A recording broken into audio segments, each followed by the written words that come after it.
Then we've all heard the story about the six blind men trying to feel the reality of an elephant. How does an elephant look like to the blind person? So here we have six blind person, one touching the tusk. They say, oh, the elephant is a sphere. The other one says, oh, no, we're touching the trunk. It says, no, elephant is a snake.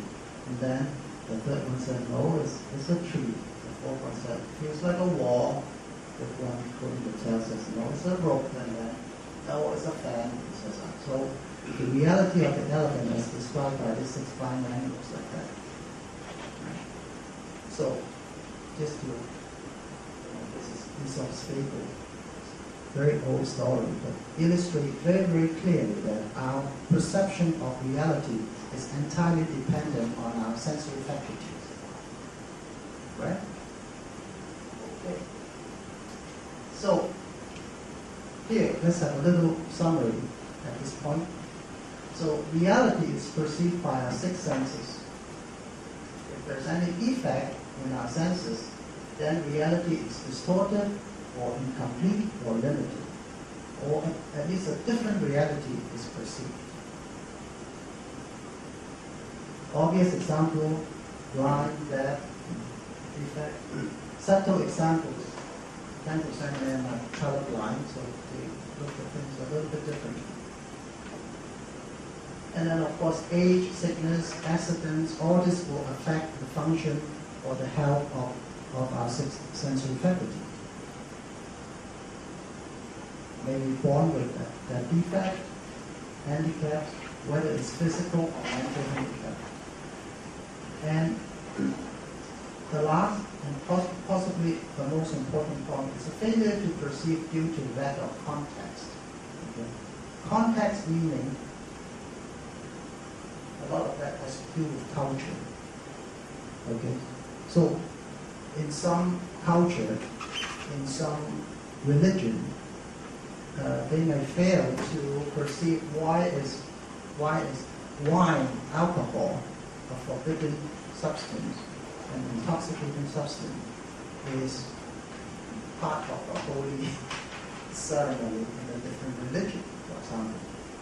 So this is because it's not in the same kind of context, and context is usually based on culture. Okay?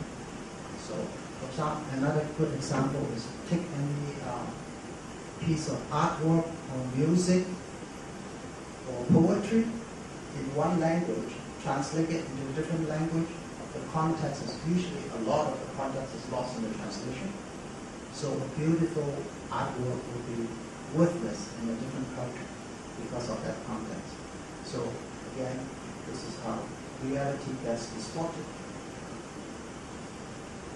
To give a solid example,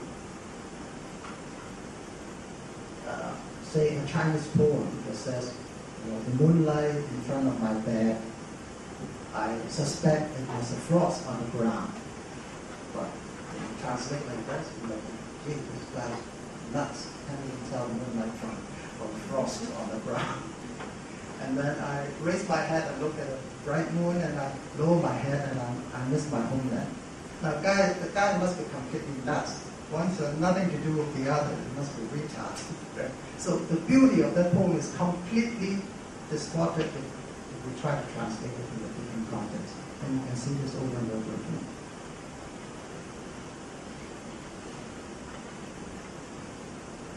That is why some of Picasso's painting are worth multi-million to some people, worthless to others. It's all context. So the perception of reality. So now let's go back and take a closer look at this slide. So I've described the sensory faculty. So reality is perceived by our 5+1 senses. Our 5 senses, these are the primary senses. Okay? Our eye, ear, nose, tongue, and skin. These are sensory faculty. And what is coming into this sensory faculty are the external stimuli. So the light wave stimulates our eye, sound wave stimulates our ear, chemical particles stimulate the nose, and single time. And then we have a mixture of things, matters, people, liquid, air, moisture, temperature, and so on, all stimulating our skin. To give us the five senses. The five senses are, of course, color, or sight, sound, smell, sensation of taste, sensation of touch, sense of touch.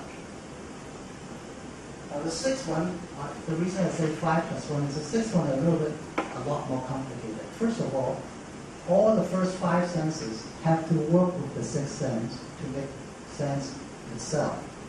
Sense itself is because of the sensory the external stimuli is transformed into nervous impulse, sensory input into the brain, which is our sixth sense.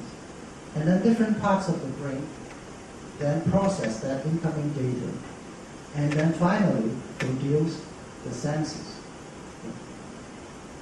So the brain not only works, the first 5 works with the sixth sense, and the first 5 by themselves, they cannot perceive when we're dead, brain dead, or unconscious, or when we are asleep. So that is why the first 5 plus 1. Now the sixth one is interesting, because when we are sleeping, or when we are daydreaming, or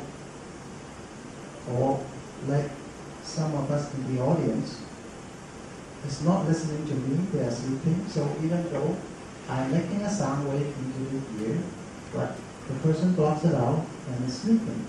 So therefore, and all daydreaming, and therefore it itself can produce a stimuli to stimulate itself.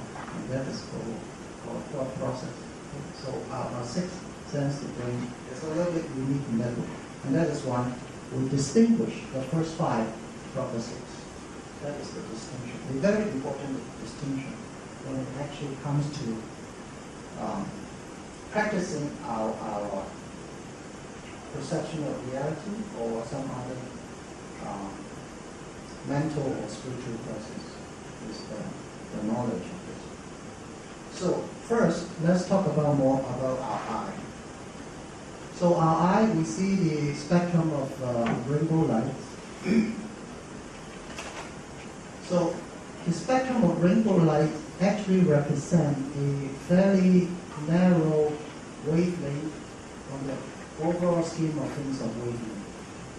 So the red is about 650 nanometers, and to the blue spectrum, or violet, which is about 400. So let's say between 700 to 400 nanometers. The light be above and beyond that? Oh, by the way, when a wave is large like this, it means the energy level is lower. When the energy level is higher, it's highly excitable, and therefore the frequency is very, very short, like this. So the shorter the frequency, the higher the energy level. But the point being, the most important point being, there is a continuum of waves out there, of different wavelengths, and our sensory particle, our sensory faculties is only responsive to a certain limited spectrum. Okay? So our perception of reality based on sight can only perceive reality between 700 nanometers and 400 nanometers. Above that, is there light? Is there reality? Yes, we know. There's X-ray because now we have X-ray machines. And we go to a dentist or go to our X-ray technician, we take a machine and she developed a photographic film and we're able to see inside our organs and so on. So now we believe there is reality here. But before X-ray machines are invented, we don't believe there are light, or we are unable to perceive reality reflected of that wavelength, okay, until science and technology develop some equipment to capture that. Right? So now, beyond that, we have gamma ray and so on, which is a radiation